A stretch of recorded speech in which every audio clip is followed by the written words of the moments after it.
কচু আর চিংড়ি মাছটাকে খুব ভালোভাবে কেটে বেছে নিয়েছি, এবার ধুয়ে নেব, তারপরে তোমাদের সাথে রান্নাটা শেয়ার করব। সবকিছু ধুয়ে নিয়ে চলে এসেছি, এবার রান্নাটা শুরু করব। প্রথমে কড়াইতে দিয়ে দেব বেশ খানিকটা সর্ষের তেল চিংড়ি মাছটাকে ভাজার জন্য। তেলটা একটু গরম হোক, তারপরে চিংড়ি মাছগুলো দেব। তেল খুব ভালোভাবে গরম করে নিয়েছি, এবার দিয়ে দিচ্ছি চিংড়ি মাছ।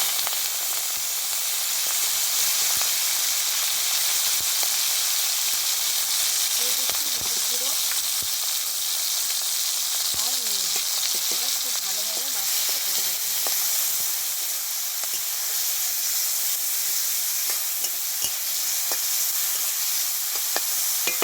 চিংড়ি মাছগুলো খুব ভালোভাবে ভেজে নিয়েছে, এবার তুলে নেব।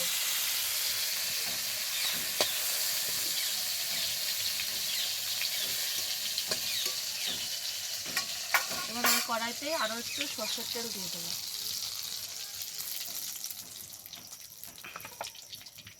দিয়ে দিচ্ছি ফোড়ন। ফোড়নে আছে জিরে আর শুকনো লঙ্কা।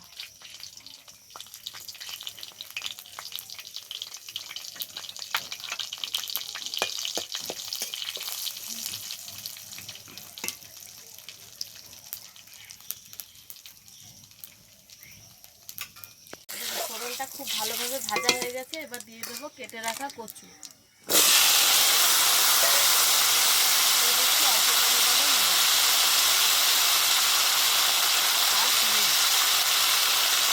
এবার খুব ভালোভাবে কচুটাকে আগে ভেজে নেব, লাল লাল করে ভাজবো।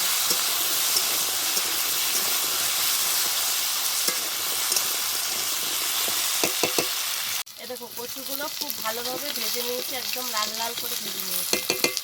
এবার দিয়ে দেব বেশ খানিকটা জিরে গুঁড়ো, ধনে গুঁড়ো আর লঙ্কা গুঁড়ো।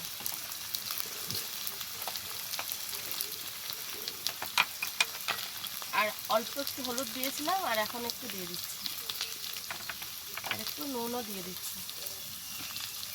এবার খুব ভালোভাবে সব মশলার সাথে কষিয়ে নেব, তারপরে জল দেব।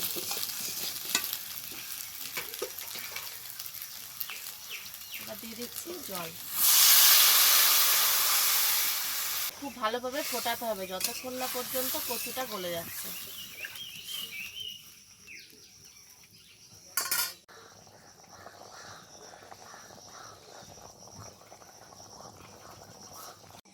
এই দেখো কচুগুলো খুব ভালোভাবে সেদ্ধ হয়ে গেছে।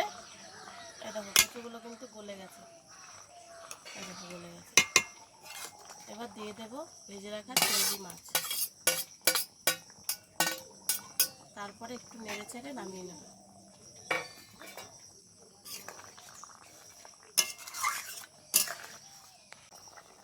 এই দেখো কচু দিয়ে চিংড়ি মাছের তরকারি একদম রেডি, এবার নামিয়ে নেব।